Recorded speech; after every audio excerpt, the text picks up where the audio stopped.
primeiro painel, Parques Naturais, Caminhos e Oportunidades para o Turismo de Natureza. São os parques como vetores de desenvolvimento para o Brasil. Então, nesse primeiro bloco, a visitação em parques naturais brasileiros tem potencial para gerar 1 milhão de empregos, além de um impacto substancial no PIB brasileiro, entre 36 bilhões e 44 bilhões de reais. Conheça uma pesquisa inédita sobre o potencial econômico dos parques naturais. Para isso, a gente quer convidar aqui Rodrigo Góes, do Instituto Semeia. Pode chegar para cá.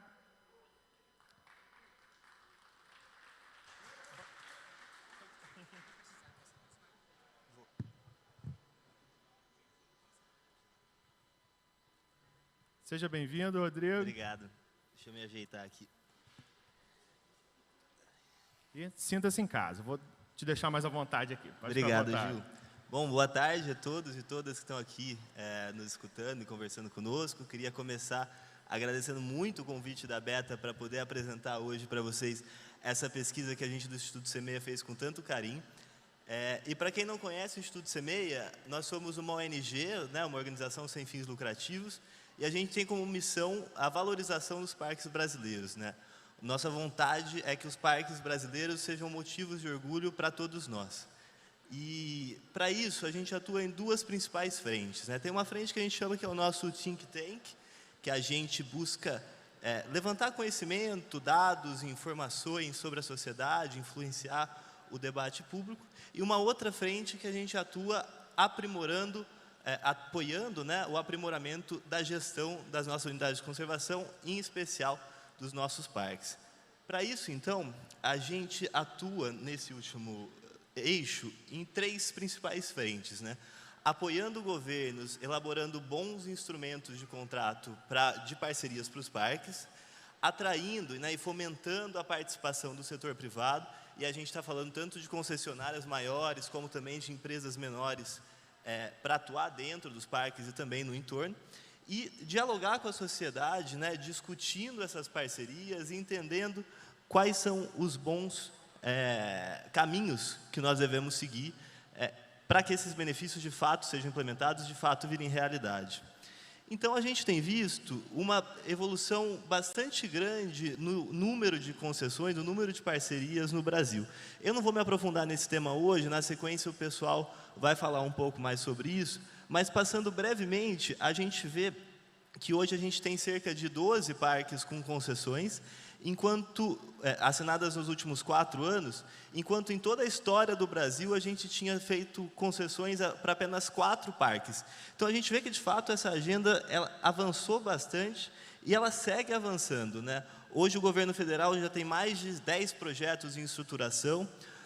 O pessoal do BNDES tem estruturado uma carteira super robusta, com 33 parques.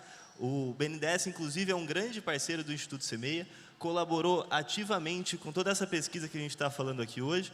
Na sequência, o Pedro Bruno vai contar um pouquinho mais das iniciativas que eles têm feito, que vão, inclusive, além da estruturação de projetos, mas olhar para o desenvolvimento do setor de uma forma sistêmica. Enfim, a gente tem diversos governos estaduais também estruturando seus projetos, a gente tem governos municipais estruturando seus projetos, e hoje a gente vê que tem mais de 70 parques em diferentes momentos inseridos dentro de programas de parcerias, passando por todas as regiões do Brasil, por praticamente todos os biomas do Brasil também. Mas a gente sabe que as concessões, que as parcerias, elas vão atuar para lidar com aquele círculo verde, elas vão atuar, sobretudo, para aprimorar as condições internas do parque, para se ordenar a visitação, para se inserir novas estruturas, para melhorar toda a operação, ordenar o turismo de forma que ele possa acontecer de uma forma mais sustentável, sem produzir, ou pelo menos mitigando ao máximo possível, os eventuais danos ao meio ambiente. Mas para que, de fato, os nossos parques possam ser motivo de orgulho para todo mundo, para nós, a gente não pode focar apenas dentro do território. Existe toda uma cadeia envolvida em torno de um parque natural que também precisa ser endereçada. Então, a gente passa desde os serviços turísticos oferecidos no entorno, de hotéis, hospedagens, restaurantes, alimentação, bar, etc., até serviço de turismo de aventura, guias, enfim, todo esse rol que vocês conhecem talvez muito melhor do que eu, que são essenciais para o entorno, para o desenvolvimento do entorno, e são essenciais, inclusive, para o desenvolvimento do próprio parque. E a gente vai por toda a infraestrutura do entorno, com logística, com boas estradas, com boas trilhas, com bom acesso ao destino e de deslocamento interno, questões que vão muito além do turismo, né? São desafios que nós temos como sociedade, com questões relacionadas a condições sanitárias, relacionadas também à segurança.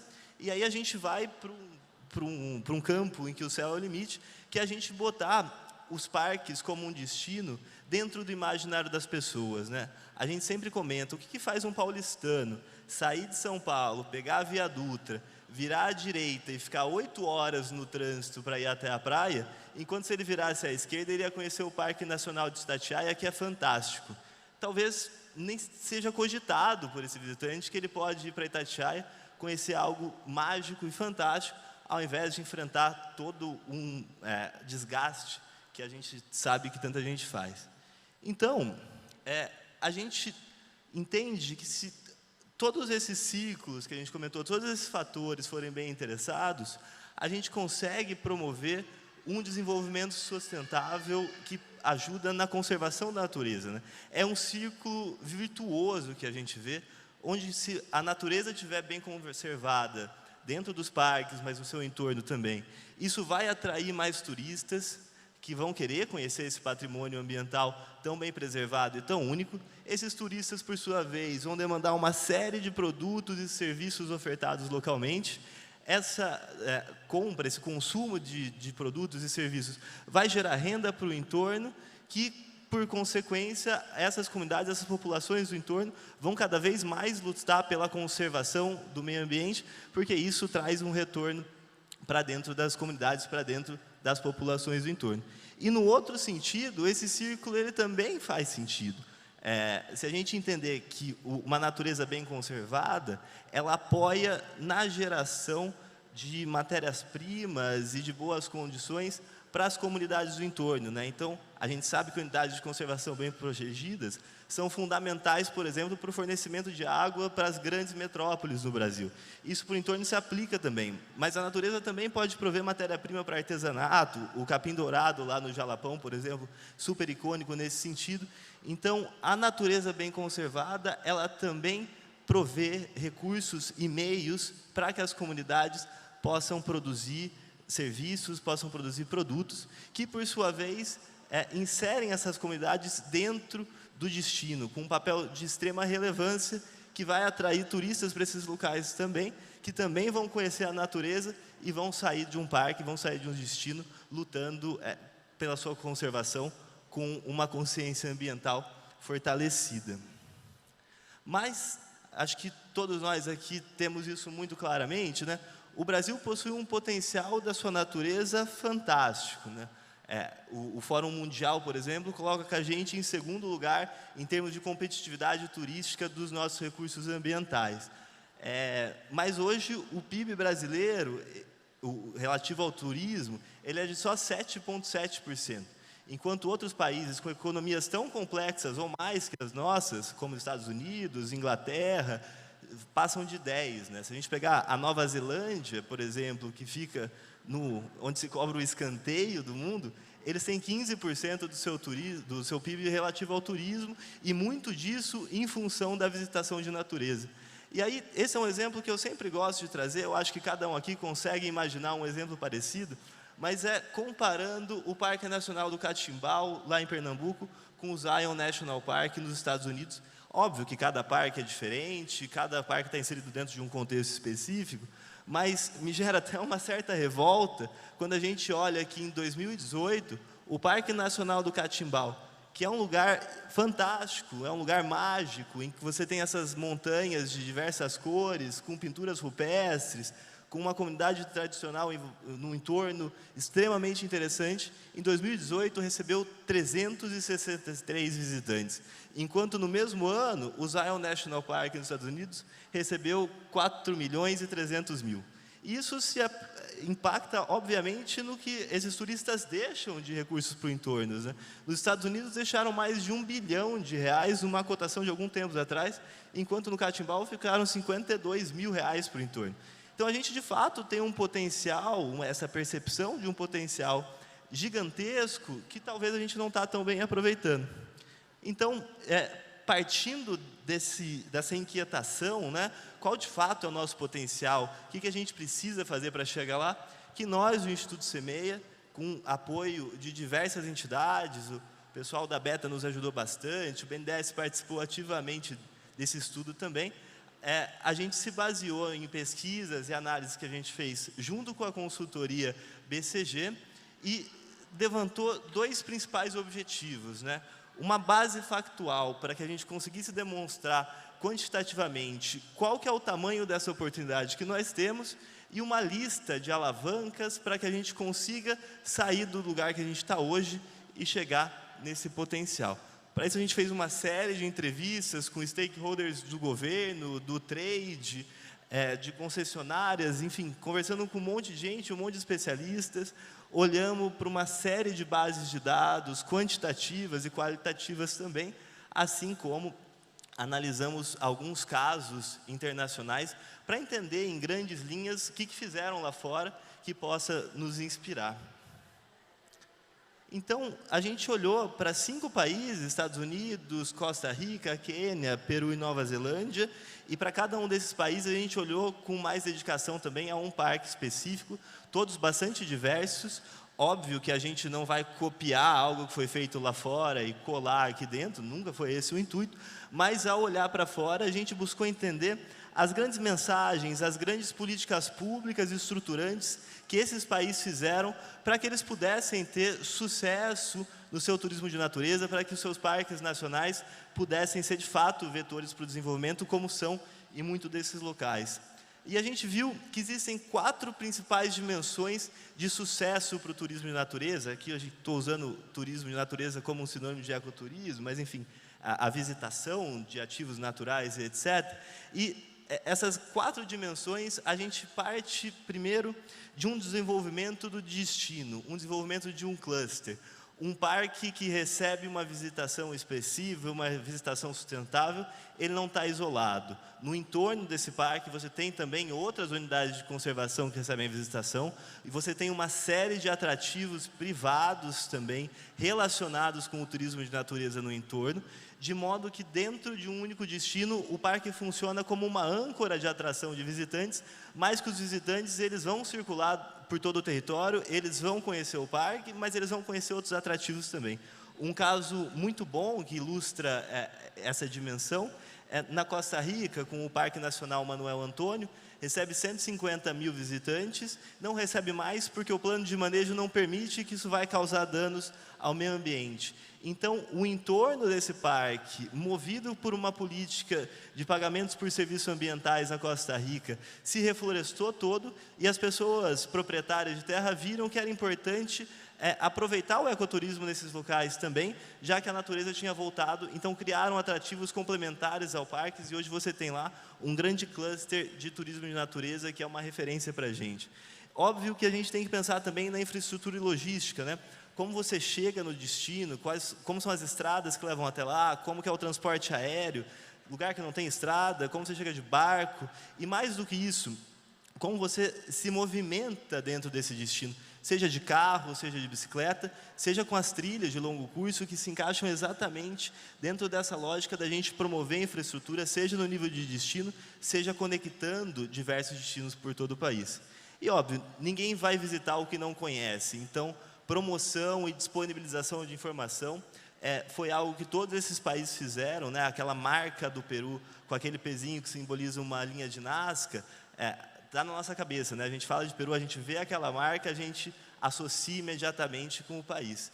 E tudo isso também conta, e nesses países contou, com o engajamento do setor privado, e aqui de novo, né? Não são só grandes empresas, é o setor privado do entorno, é o setor privado nas grandes cidades que vão capturar os visitantes para enviar para esses locais. Então, a gente está falando aqui no sentido lato sensu desse setor privado.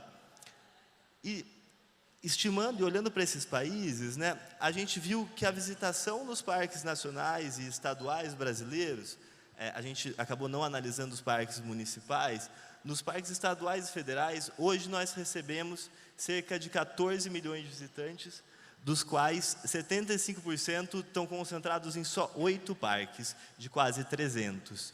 Então, muitos desses parques nem sequer medem o número de visitantes, né? Então, a gente estima que esses 14 milhões podem, dentro de uma política estruturante e sustentável, chegar a 56 milhões de visitantes. Esses visitantes, por sua vez, eles vão gastar nesses destinos, eles vão consumir produtos, eles vão comprar ingressos, eles vão contratar serviços locais, e esses gastos eles vão ser aplicados dentro de uma lógica do multiplicador econômico, entendendo que existe toda uma cadeia por trás disso. Então, a gente tem os efeitos diretos dos gastos, né, aquilo que você efetivamente compra, você tem os efeitos indiretos, ou seja, ao comprar uma refeição, você também está movimentando a cadeia de produção de alimentos, né? Quem produziu o alface, quem produziu o arroz, o suco da fruta local, também está envolvido nessa cadeia. E, por fim, você tem esse efeito multiplicador, esse efeito induzido que a gente fala, que é um efeito que, ao aumentar a renda da população local, essa população também vai ter acesso a mais produtos. Então, vai comprar mais roupa, vai comprar suas próprias viagens, enfim. E tudo isso movimenta uma cadeia enorme, muitas vezes em locais distantes dos grandes centros urbanos. Então, a gente está falando aqui de uma política que pode levar a desenvolvimento sustentável a todo o Brasil. E aí a gente chega que o impacto que a gente conseguiria com essa visitação incrementada seria na ordem dos 44 bilhões de reais para o PIB nacional, enquanto hoje a gente chega no máximo a 10. Então, a gente está falando, e no momento que a gente vive hoje no Brasil, isso é extremamente importante, de uma política sustentável que consegue gerar um impacto no PIB brasileiro que vai fazer saltar de 0,1% a relevância econômica dos nossos parques naturais para 0,6%. Ainda é pouco, mas é muito mais do que a gente tem hoje. Então, além disso, a gente consegue produzir, dentro dessa lógica, né, um estudo, o Quanto Vale o Verde, ele sugere que a cada 1 bilhão de impacto econômico no PIB, nos parques a gente gera mais ou menos 22 mil empregos. Então, nesse cenário, a gente geraria cerca de 1 milhão de empregos distribuídos por todo o território nacional. É algo que, como o André comentou mais cedo, né, é algo que a gente precisa perseguir, é algo que a gente, como sociedade, como pessoas que enxergam na natureza um potencial que não é um potencial para ser destruído, é um potencial para ser conservado e potencializado, a gente consegue levar cerca de 1 milhão de empregos para todo o Brasil. E para que isso possa ser possível, a gente tem que pensar também qualitativamente em como esses destinos seriam, né? Então, como eu comentei, o parque ele funciona como uma âncora, como um vetor de atração de visitantes para o local, e esses locais eles têm que considerar que os turistas eles têm também demandas variadas, né? Nem todo mundo quer ir acampar, nem todo mundo quer ir fazer trilha.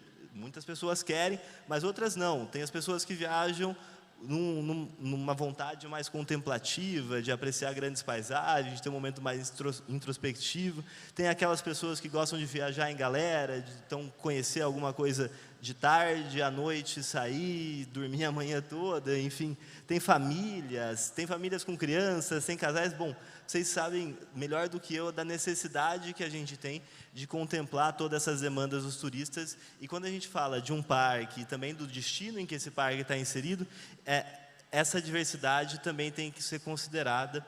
A gente pensando, portanto, dentro do parque, em ter zonas que possam receber mais pessoas, zonas com uma dificuldade de acesso maior, que vão receber aquelas pessoas que querem enfrentar tudo isso.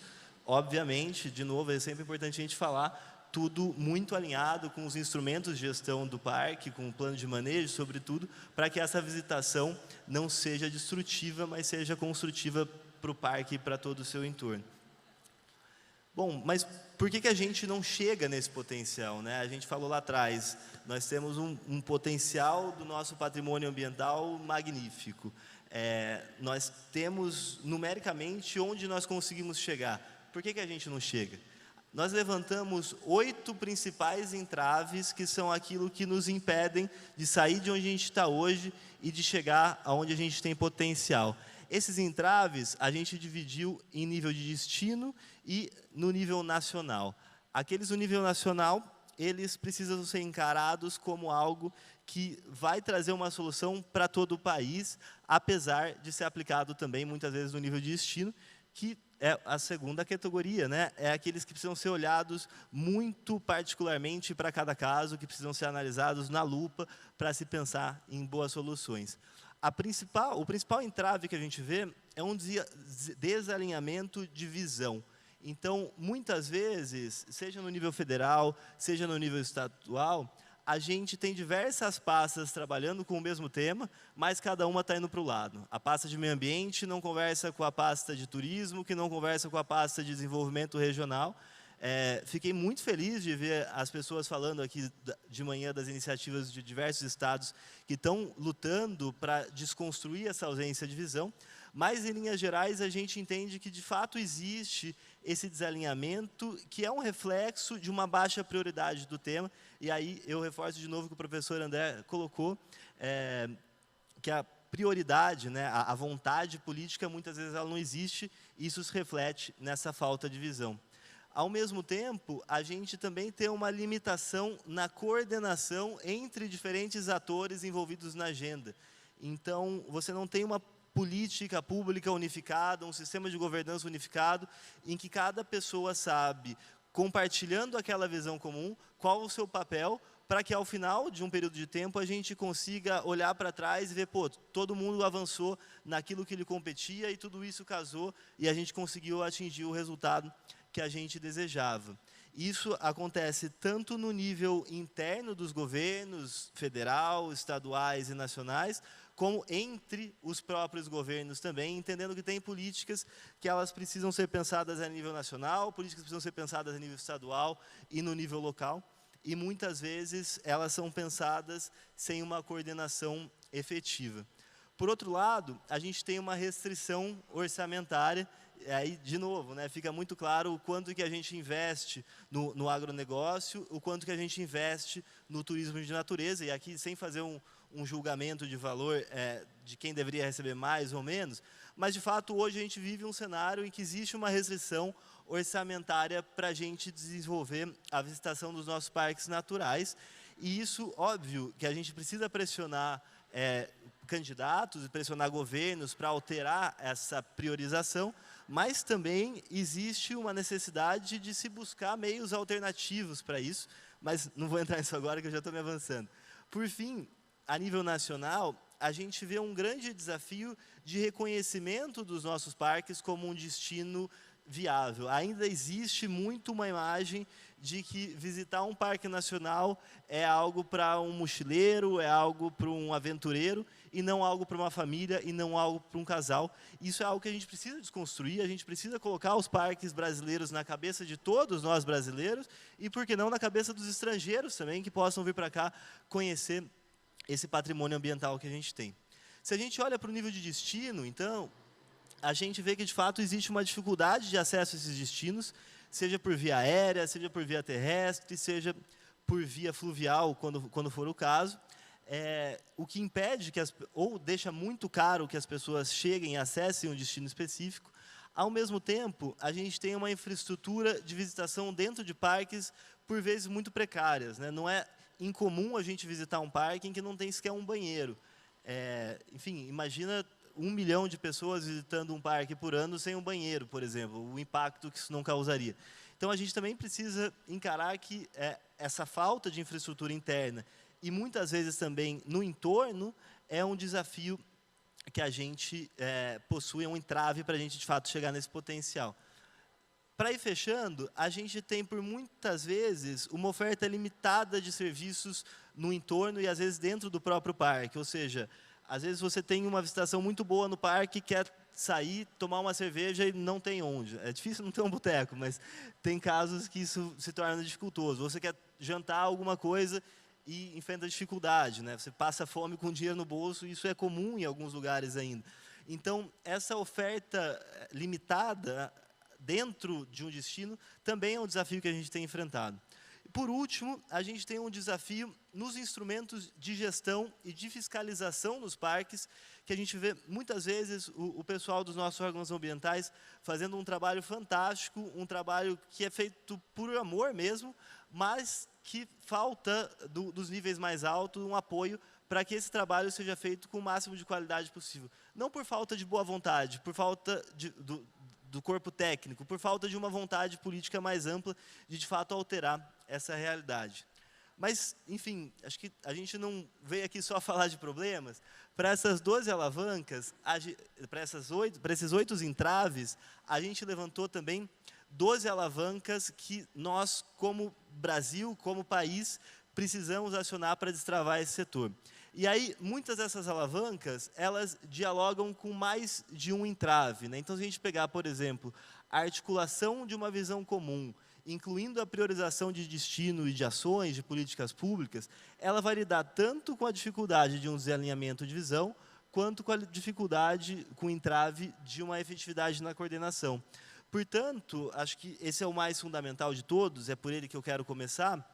A gente precisa estabelecer uma visão. O que a gente quer, como país, para o nosso turismo de natureza nos nossos parques nacionais? Ou, por que não, no nosso turismo de natureza a nível nacional?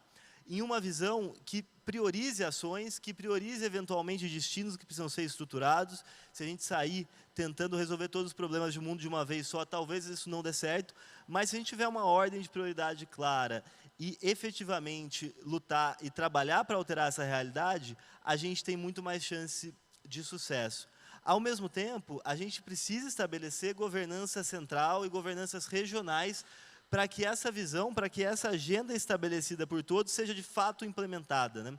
Acho que a gente tem um exemplo que é comum até ele surgir em relação ao PPI, o Programa de Parcerias e Investimentos do Governo Federal, que quando foi criado, não foi colocado na pasta de infraestrutura, não foi colocado na pasta de economia, mas foi colocado na pasta da Casa Civil, que tem um papel de articulação e garantiu com isso um apoio político muito forte para que essas ações pudessem sair, que todas as pastas trabalhassem coordenadamente dentro de um único objetivo, né? Enfim, aqui também não é a ideia de discutir essa política específica, mas sim o modelo de governança adotado que, de fato, empoderou que essa visão, que essa política pública pudesse avançar.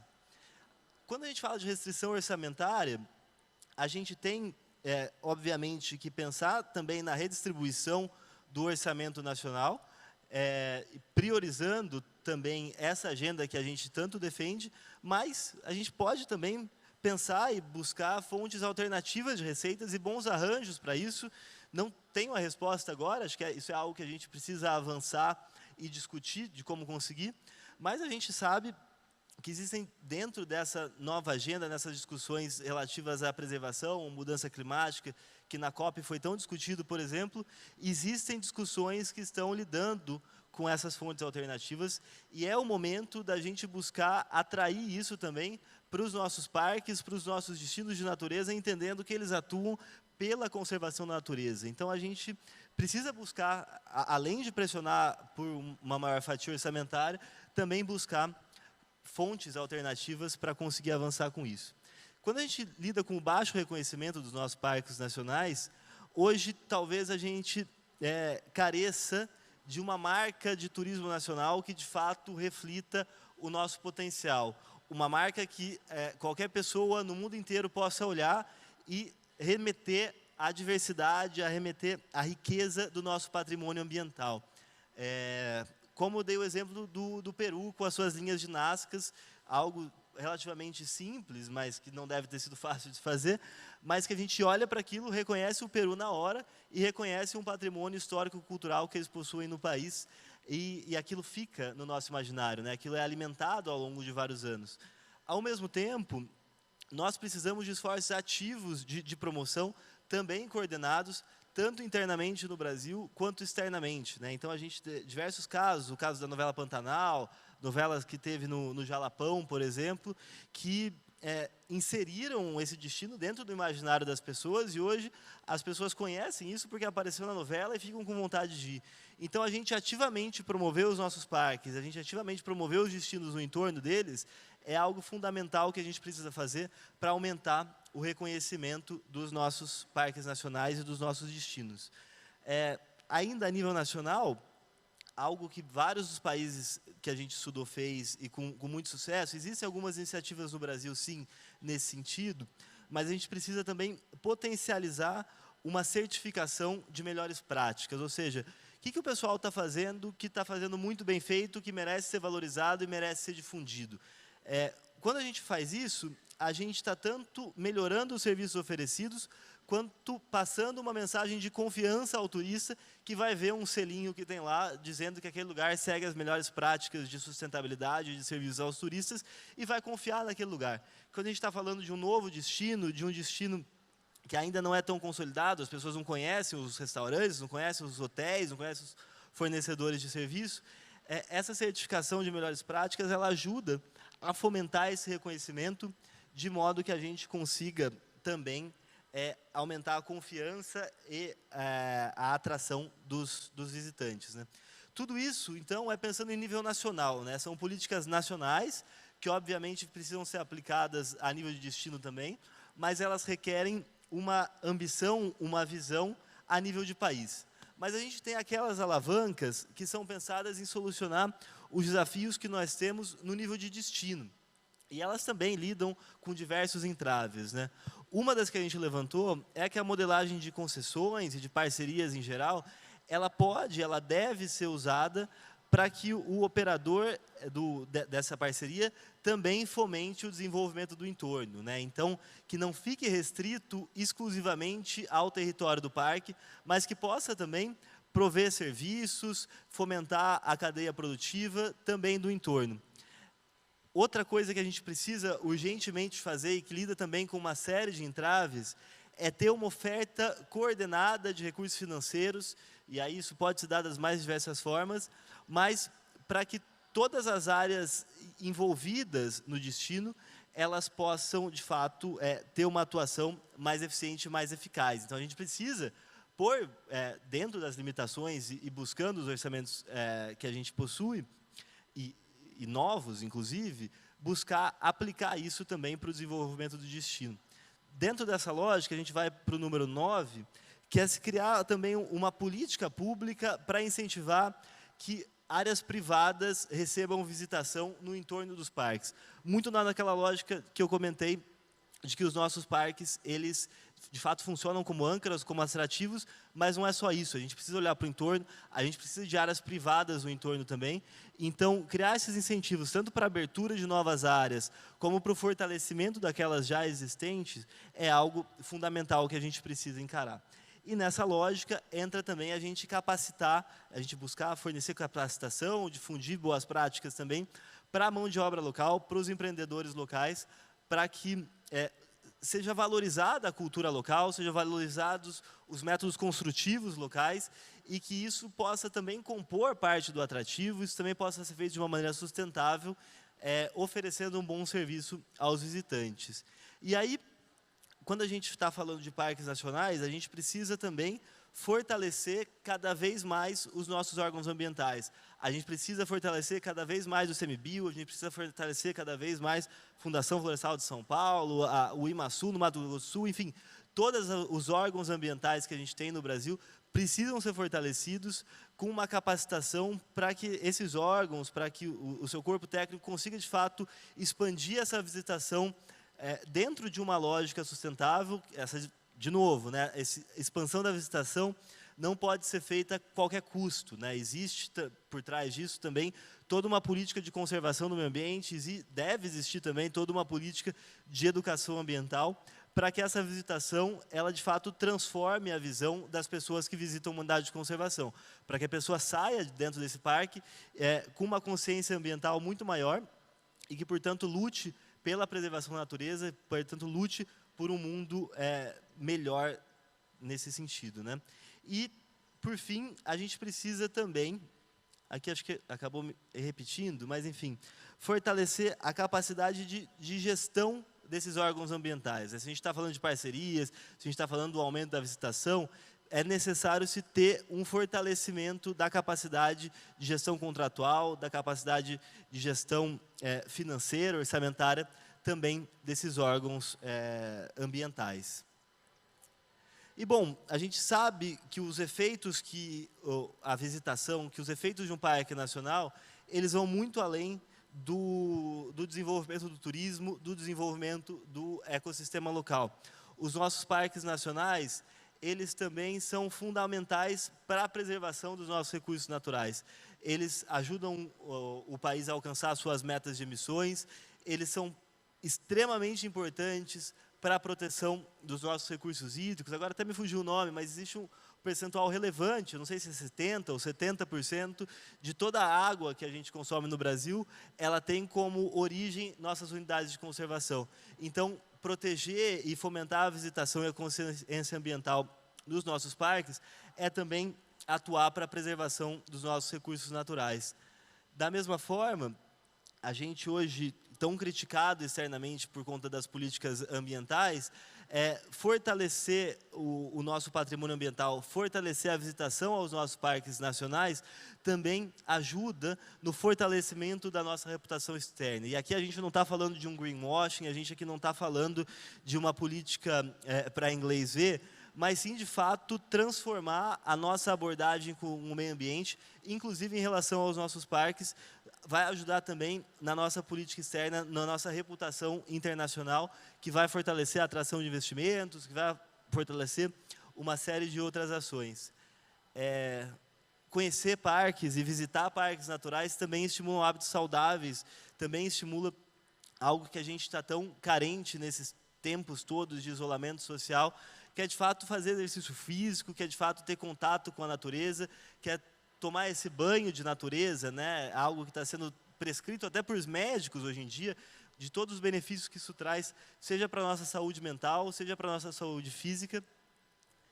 E, por fim, disseminar uma consciência ambiental para que cada vez mais pessoas conheçam a natureza, para cada vez mais pessoas conheçam os diversos biomas, os diversos atrativos que a gente tem espalhados por todo o país, e ao saírem dessas experiências, que essas pessoas, elas virem defensoras da natureza no dia a dia, que elas mudem hábitos, que elas passem a ter consumos mais sustentáveis no seu dia a dia, e tudo isso são efeitos que o aumento da visitação dos nossos parques pode trazer, aliado, obviamente, à conservação de todos esses recursos naturais.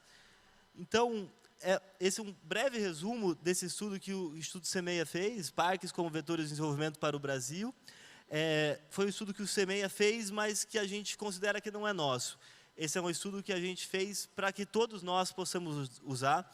Nossa ideia é que esse seja um estudo que ajude, de fato, a alterar a realidade que a gente tem hoje, que a gente ajude, de fato, a alterar as prioridades políticas, que a gente consiga influenciar também nas eleições. E hoje, acho que aqui, todos nós olhamos para o mesmo lugar, todos nós já temos esse alinhamento de visão da necessidade da gente proteger a nossa natureza, da necessidade da gente inserir o nosso patrimônio ambiental dentro de uma política coordenada e estruturante de desenvolvimento sustentável para o país. Então, eu faço o convite para que façam o download, para que olhem também esse estudo, porque somos nós que precisamos pressionar, somos nós que precisamos também ser agentes dessa mudança. A Beta nisso tem um papel muito importante, mas todos nós, como indivíduos também, como pessoa física, né, no nosso CPF, também temos o nosso papel. Então, muito obrigado e eu fico à disposição de todos vocês.